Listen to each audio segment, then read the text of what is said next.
ජීවිතේ සුබ වෙන්න නම් චුට්ටක්වත් ඔබේ ජීවිතේ පරණ වෙන්න දෙන්න එපා. අහිතවත්කම් පරණ වෙවි පල් වෙන්න දෙන්න එපා. ඒවා හිතින් අත්හරින්න. හිත සැහැල්ලු කරගෙන අලුත් වෙන්න. හිතවත්කම් පරණ වෙන්න දෙන්න එපා. තව තවත් මිත්‍රශීලීව නුවණින් යුක්තව හිතවත්කම් අලුත් කරගන්න. ඔබේ දුර්වලතා, පව්, අකුසල් තව තව පරණ වෙන්න දෙන්න එපා. ඒවා අයින් කරලා අලුත් වෙන්න.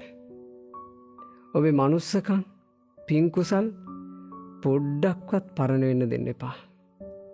ඒවා තව තවත් අලුත් කරගන්න. ඔව්, පරණ වෙන්න එපා.